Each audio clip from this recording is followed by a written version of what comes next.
Hello friends, welcome back. I am Raju stock analysis में आपका स्वागत है।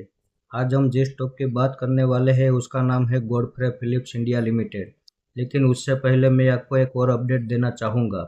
आज हमने container corporation of India limited, जिसका शॉर्ट नेम है कॉनकोर, वो हमारे दूसरे सपोर्ट के पास आया, तो आज हमने उसमें दूसरी एवरेज कर ली है। तो आइए अब हम गॉडफ्रे फिलिप्स की बात करते हैं। आज 17 तारीख है और जनवरी महीने, पिछले महीने हमने 17 तारीख को इस पे वीडियो बनाया था। तब उसका भाव 4,400 पे ट्रेड हो रहा था और वो हमारा पहला सपोर्ट था। हमने वहाँ पे इन्वेस्टमेंट किया था और आज हमने उसे 7,100 के भाव पे प्रॉफिट बुक कर लिया है। अब अगर सिर्फ एक महीने में अगर हमें हमारा जो इन्वेस्टमेंट हमने किया था उसमें 60% का प्रॉफिट हमें मिल रहा था, तो हम उस 60% प्रॉफिट में प्रॉफिट बुक कर लेंगे, क्योंकि हम ज़्यादा लालच नहीं करेंगे।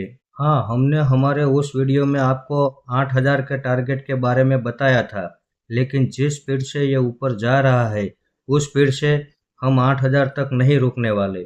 ये धीरे धीरे अगर ऊपर जाता तो हम 8,000 तक होल्ड रखने वाले थे, लेकिन एक महीने में ये 60% चल चुका है, तो अब इस यहाँ पे हम प्रॉफिट बुक करना ही समझदारी समझते हैं।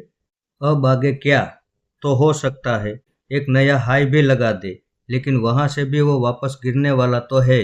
तो हम जब वापस दोबारा 4,400 पे आएगा तब हम फिर से इसमें इन्वेस्टमेंट करेंगे। अब यहाँ पे प्रॉफिट बुक करने का एक और भी कारण है दोस्तों। इस महीने की कैंडल देखो और पिछले साल के ये अगस्त मंथ की कैंडल देखो, दोनों बराबर ही है। अब इस महीने की कैंडल जितनी बड़ी हुई है, पिछले साल अगस्त मंथ में भी ये कैंडल उतनी बड़ी हुई थी। उसके बाद सितंबर मंथ में उसने थोड़ी सी मूवमेंट की, लेकिन उस मूवमेंट के बाद क्या हुआ देख लो, वापस गिरावट हो चुकी। और जो अगस्त मंथ में लो लगाया था उसी के आसपास ही इसने सपोर्ट बनाया। हो सकता है ये इसी महीने और ज़्यादा बड़ी मूवमेंट कर दे और ना भी करे, या ये भी हो सकता है कि अगले महीने ये बड़ी मूवमेंट करे। हमें कोई जल्दबाजी नहीं है। हमें ऑल टाइम हाई पे किसी भी स्टॉक को बाय नहीं करना है। हमें तो गिरावट में ही बाय करना है, तभी हमारा प्रॉफिट बड़ा बनेगा। चार्ट में टेक्निकल पैटर्न देखने का यही फायदा है दोस्तों, कि वो हमें गलत भाव पे, गलत लेवल पे एंट्री नहीं करवाता।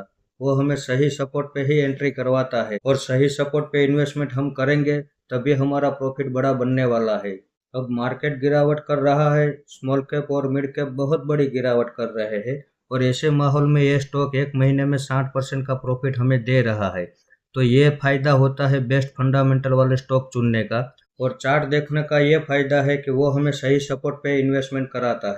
इसीलिए मैं आपको अक्सर बोलता रहता हूँ कि हमें हमेशा बेस्ट फंडामेंटल वाले स्टॉक ही पसंद करना चाहिए, और जिसके चार्ट में स्टेबिलिटी हो उसी स्टॉक में ही हमें इन्वेस्टमेंट करना चाहिए। तभी स्टॉक मार्केट में पैसा बनेगा और बड़ा पैसा बनेगा। तो इस वीडियो को आप मेरी बाइंग या सेलिंग की रिकमेंडेशन ना समझे, ये मेरा पर्सनल व्यू है जो मैं आपके सामने शेयर कर रहा हूँ। ऐसे ही अच्छे अच्छे टेक्निकल और फंडामेंटल वाले स्टॉक मैं आपके सामने लाता रहूँगा। आपने यहाँ तक मेरा वीडियो देखा, इसके लिए आपका बहुत बहुत धन्यवाद।